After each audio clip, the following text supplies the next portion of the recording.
ছাত্ৰ ছাত্ৰীসকল আজি আমি দশম শ্ৰেণীৰ পুনৰ আলোচনা পাঠটিৰ অনুশীলনী R2 প্ৰশ্নসমূহ আলোচনা কৰিম। তলৰ সংখ্যাকেইটাৰ বৰ্গ সংখ্যাৰ এককৰ স্থান কি হ'ব? তে বৰ্গ সংখ্যাৰ এককৰ স্থানত কি সংখ্যা হ'ব আমি হেতু উলিয়াবলৈ হলে প্ৰথম সংখ্যাটো আছে 272। ইয়াৰ কাৰণে আমি কেইটামান কথা জানিব লাগিব। মন কৰিবা যে 272 এটা সংখ্যা, এই সংখ্যাটোৰ যেটো বৰ্গ সংখ্যা হ'ব, বৰ্গ সংখ্যাৰ এককৰ স্থানত কিমান হ'ব তাৰ কাৰণে আমি গোটেই সংখ্যাটোৰ বৰ্গ কৰিব নালাগে। ইয়াৰ কাৰণে তোমালোকে কৰিব লাগিব এককৰ ঘৰত কিমান আছে 2। যদি আমি 2 বৰ্গ কৰো তেতিয়া 2 দুগুণ কিমান পাম 4 পাম। গতিকে এই সংখ্যাটোৰ বৰ্গ সংখ্যাৰ একক স্থানত কিমান থাকিব 4 থাকিব। তাৰ মানে 272 বৰ্গ সংখ্যাৰ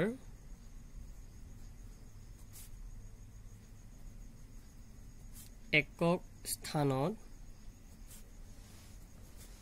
4 থাকিব। কেনেকৈ 4 থাকিব চোৱা, ইয়াত এককৰ ঘৰত কিমান আছে 2 আছে। আমি 2 টুক যদি বৰ্গ কৰো 2 দুগুণ 4 হ'ব, গতিকে এককৰ ঘৰত 4 থাকিব। ঠিক তেনেকৈ দ্বিতীয়টো যদি আমি কৰো 79 আছে।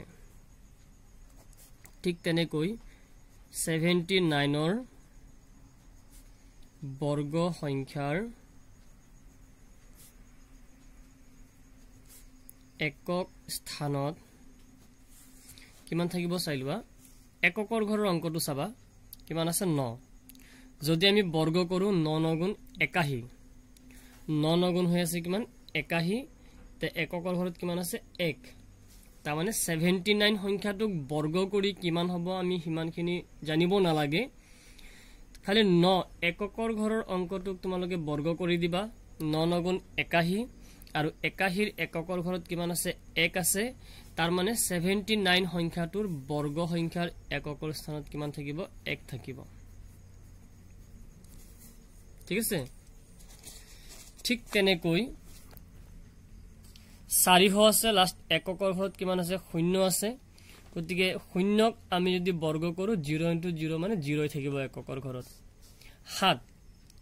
সংখ্যাটো বহুত ডাঙৰ সংখ্যা, এই গোটেই সংখ্যাটোক যদি বৰ্গ কৰিবলৈ যাও বহুত টাইম লাগিব, আমি বৰ্গ কৰিব নালাগে। কেৱল এককৰ ঘৰৰ অংকটোক বৰ্গ কৰিবা। 7 7 গুণ 49, 49ৰ কিমান 9। তাৰ মানে এই গোটেই সংখ্যাটোৰ বৰ্গ সংখ্যাৰ এককৰ স্থানত 9 থাকিব। ঠিক আছে। দ্বিতীয় প্ৰশ্নটো হ'ল তলৰ সংখ্যাকেইটা পূৰ্ণবৰ্গ নোহোৱাৰ কাৰণ কি? এই সংখ্যাকেইটা পূৰ্ণবৰ্গ হয় নে নহয়, বা প্ৰশ্নই কৈ দিছে যে পূৰ্ণবৰ্গ নহয় বুলি, যে পূৰ্ণবৰ্গ নোহোৱাৰ কাৰণ কি। এতিয়া পূৰ্ণবৰ্গ মানে কি, কোনবিলাক সংখ্যা পূৰ্ণবৰ্গ হয় সেই বিষয়ে আমি আগত জানি লওঁ। এতিয়া পূৰ্ণবৰ্গ সংখ্যা বুলি ক'লে আমি কি বুজি পাওঁ, যে এটা সংখ্যা 1 হয়নে, 1 স্কোয়াৰ মানে এটা পূৰ্ণবৰ্গ। 1 স্কোয়াৰ মানে কিমান হয় 1। ঠিক তেনেকৈ 2 স্কোয়াৰ মানে হয় 4, 3 স্কোয়াৰ মানে হ'ল 9, 4 স্কোয়াৰ মানে হ'ল 16, 5 স্কোয়াৰ মানে হ'ল 5 5 গুণ 25, 6 6 গুণ 36, 7 7 গুণ 49, 8 8 গুণ 64, 9 9 গুণ 81 আৰু 10 10 গুণ হ'ল 100। এই সংখ্যাকেইটা যে মই লিখিলো 1ৰ পৰা 10 লৈকে সংখ্যাকেইটাৰ পূৰ্ণবৰ্গ সংখ্যা হ'ল এইকেইটা। 1 এটা পূৰ্ণবৰ্গ সংখ্যা, 4 9 16 25 36 49 64 81 100। এই আটাইকেইটা কি সংখ্যা পূৰ্ণবৰ্গ সংখ্যা দেই। এই পূৰ্ণবৰ্গ সংখ্যাবিলাকৰ এককৰ ঘৰত তোমালোকে যদি চোৱা কি কি আছে চোৱা, 1 আছে, 2 নাই, কতোৱে 2 নাই চোৱা, 3ও নাই কতো, 4 আছে 2 জায়গাত, 5 আছে, 6 আছে, 7 নাই, 8 নাই, 9 আছে, আৰু শূন্য আছে মানে কোনো এটা সংখ্যা যদি পূৰ্ণবৰ্গ সংখ্যা হবলৈ হয় সেই সংখ্যাবিলাকৰ একক স্থানত এই অংকবিলাকৰ যিকোনো এটা থাকিবই আৰু এটা কথা মনত ৰাখিবা যদি শূন্য হ'ব লগা হয় শূন্য জোড় সংখ্যক যুগ্ম সংখ্যক থাকিব লাগিব বেজোড় সংখ্যক হলে নহব এটা 10 ৰ বৰ্গমূল নাই কিন্তু 1 ৰ বৰ্গমূল আছে তাৰ মানে 100 এটা পূৰ্ণবৰ্গ সংখ্যা অকল শূন্য থাকিলেই নহব শূন্য কেনেকুৱা হ'ব লাগিব জোড় সংখ্যক হ'ব লাগিব তাৰ মানে লাষ্টত মানে এককৰ ঘৰত 1 থাকিলে আমি পূৰ্ণবৰ্গ সংখ্যা হ'ব বুলি আমি ক'ব পাৰো 4 5 6 9 0 এইকেইটা থাকিলে আমি পূৰ্ণবৰ্গ সংখ্যা হোৱাৰ সম্ভাৱনা থাকে অকল এইকেইটা অংক থাকিলেই পূৰ্ণবৰ্গ সংখ্যা হ'ব বুলি কোনো শিওৰ নহয় কিন্তু পূৰ্ণবৰ্গ সংখ্যা হ'বলৈ হলে এই অংকবিলাকৰ যিকোনো এটা থাকিবই ইয়াৰ বাহিৰে যদি এককৰ ঘৰত যদি 2 আছে তেতিয়াহলে আমি আৰু একো চাবই নালাগে ই যে এটা পূৰ্ণবৰ্গ সংখ্যা নহয় আমি গম পাই যাম ঠিক আছে এতিয়া এই যেটো প্ৰশ্ন আছিল সোৱা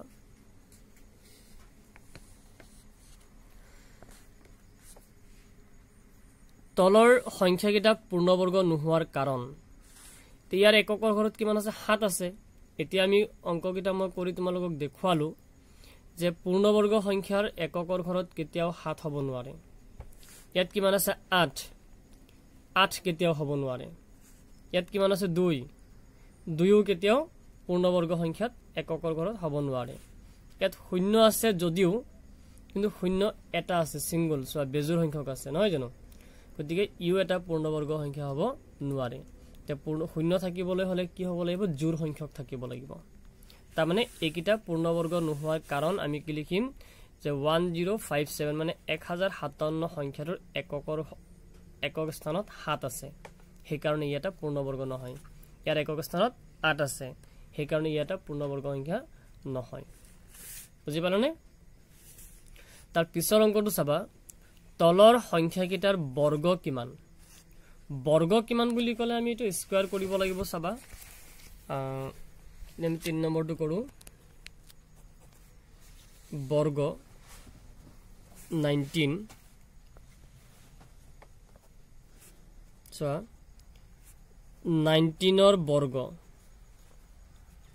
বর্গ মানে হল 19 স্কয়ার ঠিক আছে তার মানে 19 into 19 দুটা 19 যদি আমি পূরণ করু তেতিয়া আমি পাম 19 আৰু 19 9 গুণ 81 1 থাকিল 8 9 গুণ 9 আৰু 8 17 1 9 গুণ 9 1 গুণ 1 1 9 আৰু 7 16 6 থাকিল 1 3 কিমান হল 361 তাৰ মানে ইয়াত আমি পাম 361 তো বাকিখিনি নকৰো তোমালোকে নিজে কৰিবা 37 ৰ বৰ্গ মানে 37 স্কয়াৰ মানে 37 into 37 53 into 53 78 into 78 এনেকে তোমালোকে কি কৰিবা ইয়াৰ বৰ্গ সংখ্যাখিনি উলিয়াই লবা তাৰ পিছৰটো কৈছে মৌলিক উৎপাদক বিশ্লেষণ পদ্ধতিৰে বৰ্গমূল নিৰ্ণয় কৰা বৰ্গমূল নিৰ্ণয় কৰাৰ কেইবাটাও পদ্ধতি আছে তাৰে মৌলিক উৎপাদক বিশ্লেষণ পদ্ধতিৰে মৌলিক সংখ্যানো কোনবিলাক যিবিলাক সংখ্যাৰ উৎপাদক কেৱল দুটা এক আৰু সংখ্যাটো নিজে সেই সংখ্যাবিলাকক কোৱা হয় মৌলিক সংখ্যা আমি ইহতক মৌলিক উৎপাদকত আমি আগতে ভাঙি লব লাগিব চাইলবা 4 নম্বৰ প্ৰশ্নটো কৈছে চোৱা 1764 ইয়াৰ আমি কি কৰিব লাগে বৰ্গমূল উলিয়াব লাগে মৌলিক উৎপাদক বিশ্লেষণ পদ্ধতিৰে প্ৰথমতে আমি মৌলিক উৎপাদকত প্ৰকাশ কৰি লব লাগিব ইয়াক চোৱা 1764 আমি এটো কৰি ইয়াত দেখাব পাৰো বা এক্সট্ৰাকে বাহিৰত কৰি ললো কোনো কথা নাই মই ইয়াতে বাৰু কৰি দেখাইছে একেবাৰে 1764 ক যদি মই ভাঙো মৌলিক উৎপাদকত যদি প্ৰকাশ কৰো কিহেৰে হৰণ যাব এটো জোড় সংখ্যা হলে আমি 2 ৰে হৰণ কৰিব পাৰো 2 ৰে হৰণ কৰিলে 2 একত না যায় 17 ত যাব 2 8 গুণ 16 1 থাকিল 16 হল 2 8 গুণ 16 2 2 গুণ 4 সাবা ইয়াত তোমালোকে যৌগিক সংখ্যাৰে হৰণ নকৰিবা তোমালোকে যৌগিক সংখ্যাৰে তাক হৰণ নকৰিবা 4 ৰে বা 6 ৰে বা 9ৰে তেনেকুৱা যৌগিক সংখ্যাৰে হৰণ কৰিব নালাগে আমি কেৱল মৌলিক সংখ্যাৰে হৰণ কৰিম এতিয়া চোৱা 882 এটো এটা জোড় সংখ্যা গতিকে ইয়াত 2 ৰে হৰণ যাব 2 4 গুণ 8 2 4 গুণ 8 2 গুণ 2 আকৌ আমি কিহেৰে হৰণ কৰিম চাবা 441 এটো এটা বেজোড় সংখ্যা ইয়াত 2 ৰে আমি ট্ৰাই নকৰো 2 ৰে হৰণ না যায় ইয়াত তেনেহলে আমি 3 ৰে হৰণ কৰি চাব পাৰো 3 1 গুণ 3 থাকিল 1 14 3 4 গুণ 12 থাকিল 2 21 3 7 গুণ 21 আকৌ 3 ৰে যাব 3 4 গুণ 12 থাকিল 2 27 3 9 গুণ 27 আকৌ যাব 7 7 গুণ 49 ঠিক আছে এতিয়া 1764 ইকুৱেল আমি কিমান পালো 2 পালো দুটা 3 পালো দুটা আৰু 7 পালো দুটা এতেকে আমি এটো হল মৌলিক উৎপাদকত প্ৰকাশ কৰিলো আমি মৌলিক উৎপাদকত প্ৰকাশ কৰাৰ পিছত আমি 1764 ৰ কিলম বৰ্গমূল এতিয়া বৰ্গমূল চিন দিবা বৰ্গমূল চিন দিয়াৰ পিছত আমি এতিয়া বাওফালে বৰ্গমূল চিন দিছো মানে আমি বৰ্গমূল লৈ আছো সোফালে বৰ্গমূল লম কেনেকে লম এজোৰৰ পৰা এটা যেতিয়া বৰ্গমূল চিন দিবা তেতিয়া এটো আমি বৰ্গমূল চিন দিলু জানিবা 2 into 2 into 3 into 3 into 7 into 7 এতিয়া এই বৰ্গমূল চিনটো কেতিয়া নাইকিয়া হ'ব যেতিয়া আমি এজোৰৰ পৰা এটা লম দুটা 2 ৰ পৰা এটা 2 ললো দুটা 3 ৰ পৰা এটা 3 ললো দুটা 7 ৰ পৰা এটা 7 ললো মানে এজোৰৰ পৰা এটা ললে বৰ্গমূল লোৱা বুজায় এতিয়া ৰোড দিব নালাগে ৰোড এনে উঠি না যায় ঠিক আছে আমি বৰ্গমূল লৈ আছো কাৰণে এফালে ৰোড দিছো গতিকে সোফালে আমি ৰোড দিছো এই ৰোডটো কেতিয়া উঠিব যেতিয়া এজোৰৰ পৰা আমি এটা লম ঠিক আছে এতিয়া হল 2 3 গুণ 6 6 7 গুণ হল 42 তে এটো হৈ গল তাৰ উৎপাদক বিশ্লেষণ পদ্ধতিৰে এই সংখ্যাটোৰ বৰ্গমূল ঠিক আছে সেকেন্ডটো আছে 9216 ক যদি আমি উৎপাদক বিশ্লেষণ পদ্ধতিৰে যদি আমি বৰ্গমূল উলিয়াবলৈ হয় আমি দেখা পাই আছো ই এটা জোড় সংখ্যা আমি 2 ৰে হৰণ কৰিম 2 4 গুণ 8 থাকিল 1 12 2 6 গুণ 12 কিন্তু ইয়াত বহুতে প্ৰবলেম কৰি দিয়ে চাবা 2 4 গুণ 8 ইয়াৰ পৰা 1 আহিল কিমান হল 12 2 6 গুণ 12 আমি বিয়োগ কৰি ইয়াত যেনেকৈ আমি বিয়োগ কৰি 1 পাইছিলো সো 2 4 গুণ 8 ইয়াৰ পৰা 1 আহিল ন 1 আহাৰ পিছত কিমান হল ইয়াত 12 হল 2 6 গুণ 12 হল ইয়াৰ পৰা কিন্তু একো বাকি নাই আছে জানো কিমান থাকিলিতে 1 যদি আমি একক হৰণ কৰিব লগা হয় 2 ৰে একত যাব জানো না যায় কিন্তু আমি একক হৰণ কৰিবই লাগিব আমি একেলগে আমি যিকোনো দুটা সংখ্যা আমি লব নোৱাৰো এতিয়া 2 একত যাব কেবাৰ 0 বাৰ কাৰণ 2 1 গুণ 2 বেছি হৈ যাব 2 0 গুণ 0 এতিয়া একৰ পৰা 0 গল কিমান থাকিল 1 এতিয়া 1 টো হিফালে যাব কিমান হল 16 2 8 গুণ 16 ঠিক তেনেকে 2 ৰে আকৌ যাব 2 2 গুণ 4 2 3 গুণ 6 2 0 যাব 0 বাৰ 2 8 যাব 4 বাৰ আকৌ 2 ৰে 2 1 গুণ 2 2 3 যাব 2 1 গুণ 2 1 থাকিল 10 হল 2 5 গুণ 10 2 2 গুণ 4 আকৌ 2 ৰে যাব 2 5 গুণ 10 1 থাকিল 15 2 7 গুণ 14 1 আহিল হল 12 2 6 গুণ 12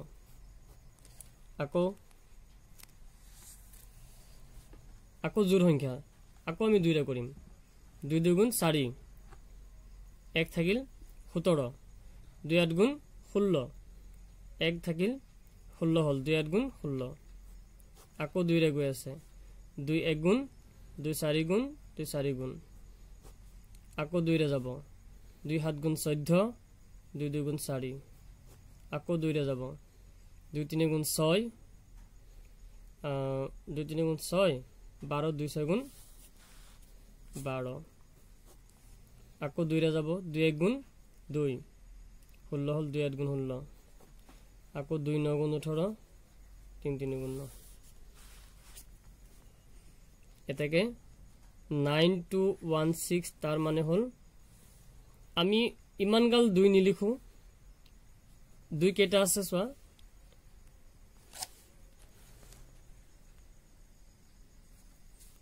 1 2 3 4 5 6 7 8 9 10 2 আছে কেটা 10টা 2 এর উপরে 10 লিখিলে হয়ে যাব 3 কেটা আছে দুটা বুঝলেন না আমি শর্টকাট এনেকে ঘাত হিসাবে লিখি দিম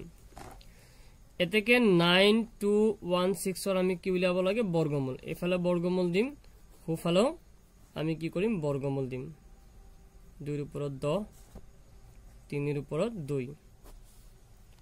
এতিয়া কি কৰিব লাগিব সোৱা বৰ্গমূলটো কেনেকৈ লম অথনি মই দেখুৱাইছিলো যে এজুৰৰ পৰা এটা লৈছিলো হয়নে দুটাৰ ভিতৰত এটা লৈছিলো এতিয়া একেই তেনেকৈ কৰিবা 2 কেটা আছিল 10টা আছিল এতিয়া 2 5টা লব লাগিব 3 কেটা দুটা আছিল এটা লৈ দিয়া হৈ গল বৰ্গমূল বুজি পাইছানে 2 কেটা আছিল 10টা আছিল তাৰ পৰা আমি কেটা লম এই বৰ্গমূল চিনটো কেতিয়া উঠিব যেতিয়া এজুৰৰ পৰা এটা মানে ঘাত হিচাপে হলে আধা কৰি দিবা 2 কেটা আছিল 10টা আছিল আমি 5টা ললো 3 দুটা আছিল এটা ললো এতিয়া এই দুটা পূৰণ কৰিবলৈ হলে আমি এটো 2 3 গুণ 6 লিখিলে নহব আগতে এটো ঘাতটো ভাঙিব লাগিব 2 কেটা 5টা 5টা 2 যদি পূৰণ কৰো 2 পূৰণ 2 পূৰণ 2 পূৰণ 2 পূৰণ 1 2 3 4 5 তে 2 2 গুণ 4 4 2 গুণ 8 8 2 গুণ 16 16 2 গুণ 32 32 আৰু কিমান পূৰণ হৈ আছে 3 3 2 গুণ 6 3 3 গুণ 9 তাৰ মানে কিমান হল 96 এই সংখ্যাটোৰ বৰ্গমূল হল 96 এতিয়া ইয়াত আৰু দুটা অংক আছে 7744 আৰু 9801 এই দুটা অংক তোমালোকে নিজে কৰিব লাগিব ঠিক আছে তলৰ প্ৰতিটো সংখ্যাৰ বাবে আটাইতকৈ সৰু কি সংখ্যাৰে পূৰণ কৰিলে সংখ্যাটো এটা পূৰ্ণবৰ্গ হ'ব এটা সংখ্যা দিছে 1525 এটা সংখ্যা এই সংখ্যাটো পূৰ্ণবৰ্গ সংখ্যা নহয় প্ৰশ্নই কোৱা মতে আটাইতকৈ সৰু কি সংখ্যাৰে পূৰণ কৰিলে হি এটা পূৰ্ণবৰ্গ সংখ্যা হ'ব যে ই আটাইতকৈ সৰু কিহেৰে পূৰণ কৰিলে পূৰ্ণবৰ্গ সংখ্যা হ'ব তাৰ কাৰণে আমি কি কৰিব লাগিব ইয়াক মৌলিক উৎপাদকত ভাঙিব লাগিব ঠিক আছে মানে এয়া তোমালোকে এটো বস্তু মন কৰা এই অংকটো যে মই কৰিছো এতিয়া মৌলিক উৎপাদক যেতিয়া আমি ভাঙিম ভাঙাৰ পিছত কি হ'ব লাগিব ইয়াত 2 কেটা আছিল 10টা আছিল 3 কেটা আছিল 2টা আছিল জোৰ জোৰ আছে নাই মানে জুন সংখ্যা কিটা বেজুৰ থাকিব বুজিলেন নাই এতিয়া যদি 3 এটা থাকিলে হেতেন তেতিয়া আমি আৰু এটা 3 এৰ লগত পূৰণ কৰিব লগিয়া হলহেতেন বৰ্গমূল পাবলৈ অংকটো কৰি আছে তোমালোকে চাবা 4 নম্বৰৰ x ৱা 4 নম্বৰ 5 নম্বৰ 1525 আটাইতকৈ সৰু কি সংখ্যাৰে পূৰণ কৰিলে হি এটা পূৰ্ণবৰ্গ সংখ্যা হ'ব সোৱা 1525 ক আমি হৰণ কৰিম সব লাষ্টত যদি 5 বা 0 থাকে 5 এৰে হৰণ যাবই 5 3 গুণ 15 বহুতে এটা মিস্টেক কৰি দিয়ে কেনকা চাবা 5 3 গুণ 15 আকৌ 5 5 গুণ 25 লিখি দিয়ে সো আমি প্ৰথমতে দুটা অংক ললো 5 3 গুণ 15 তাৰ পিছৰ পৰা আমি এটা এটা অংকহে লব পাৰিম এটাতকৈ বেছি লব নোৱাৰিম কিন্তু 5 3 গুণ 15 হল থাকিল কিমান এতিয়া আৰু 2 ইয়াৰ পৰা বিয়োগ কৰি কিবা পাইছনে যদি আমি বিয়োগ কৰি কিবা পালো হেতেন তাৰ সন্মুখত থাকিলে হেতেন দহকৰ ঘৰত কিন্তু যেহেতু ইয়াৰ পৰা আমি বিয়োগ কৰি একো পোৱা নাই গতিকে আমি ইয়াত কিমান পালো অকল 2 পালো তে 2 পাঁচেৰে হৰণ যাব জানো না যায় যদি না যায় তে পাঁচেৰে 2 কে আমি হৰণ কৰিবই লাগিব আমি এফালে হেই পাঁচটো এতিয়াই লব নোৱাৰিম একেলগে দুটা অংক আমি লব নোৱাৰো তে 5 2 এবাৰ দিলে 5 গুণ 5 হৈ যাব তাৰ মানে 0 বাৰ দিব লাগিব 5 0 গুণ 0 5 0 গুণ আমি কাক হৰণ কৰি আছো 2 হৰণ কৰি আছো দেই 5 0 গুণ 0 তে 2 ৰ পৰা 0 বাদ দিলে কিমান থাকিল 2 থাকিল এতিয়া 2 হিফালে গল কিমান হ'ব এতিয়া 25 5 5 গুণ ঠিক আছে আকৌ 5 ৰে হৰণ যাব 5 6 গুণ 30 5 1 গুণ 5 এটা 61 ক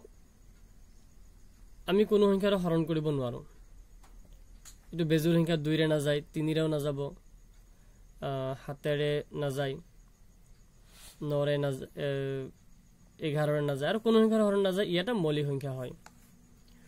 এতেকে 1525 equal 5 into 5 into 61 so জিবিলাক পূৰ্ণবৰ্গ সংখ্যা হিহতৰ মৌলিক উৎপাদক জোৰ হিচাপে থাকে কম পাইছানে আমি আগৰ যে বৰ্গমূল লিলাইছিলো সোৱা জিবিলাক পূৰ্ণবৰ্গ সংখ্যা জিবিলাক আছিল সোৱা এটো এটা আমি এটা অংক কৰিছিলো সোৱা 2 দুটা আছে 3 দুটা আছে 7 দুটা আছে হয় না নহয় তাৰ মানে জোৰ জোৰ হিচাপে আছে মানে এটো এটা পূৰ্ণবৰ্গ সংখ্যা কিন্তু এতিয়া আমি যেটো কৰিছো এটো জোৰ আছে হয় কিন্তু এটো কি আছে বেজোৰ আছে তাৰ মানে এটা পূৰ্ণবৰ্গ সংখ্যা নহয় তে এটা পূৰ্ণবৰ্গ সংখ্যা হবলৈ আমি লগত কি কৰিব লাগিব আৰু এটা 61 পূৰণ কৰিব লাগিব 61 টো বেজোৰ আছে নাই যোন সংখ্যাটো বেজোৰ থাকিব সেই সংখ্যাৰে তাক পূৰণ কৰিব লাগিব তে প্ৰশ্ন সুধিছিলে যে তলৰ প্ৰতিটো সংখ্যাৰ বাবে আটাইতকৈ সৰু কি সংখ্যাৰে পূৰণ কৰিলে সংখ্যাটো এটা পূৰ্ণবৰ্গ সংখ্যা হ'ব এতেকে নিৰ্ণয় আমি কেৱল পূৰণ কৰিবলগীয়া সংখ্যাটোহে উলিয়াব লাগে দে মনত ৰাখিবা নিৰ্ণয় পূৰণ কৰিবলগীয়া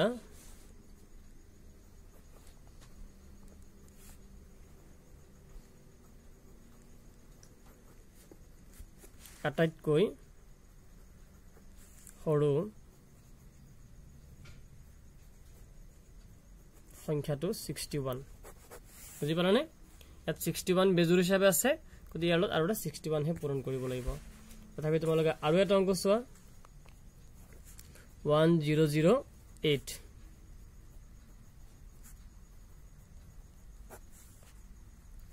1008 ক যদি আমি হৰণ কৰো আমি 2 ৰে কৰিম যেহেতু জোৰ সংখ্যা 2 5 গুণ 10 2 0 গুণ 0 2 4 গুণ 8 আকৌ 2 ৰে যাব 2 2 গুণ 4 1 থাকিল 10 2 5 গুণ 10 2 2 গুণ 4 আকৌ 2 ৰে যাব 2 1 গুণ 2 2 2 গুণ 4 2 6 গুণ 12 আকৌ 2 6 গুণ 12 2 3 গুণ 6 এতিয়া বেজোৰ সংখ্যা 2 ৰে না যায় 3 ৰে কৰা 3 2 গুণ 6 3 1 গুণ 3 আকৌ 3 ৰে যাব 3 7 গুণ 21 এতেকে 1008 সমান আমি কিমান পালো 2 পূৰণ 1 2 3 4টা 2 আছে 3 আছে দুটা আৰু 7 আছে এটা এতিয়া সব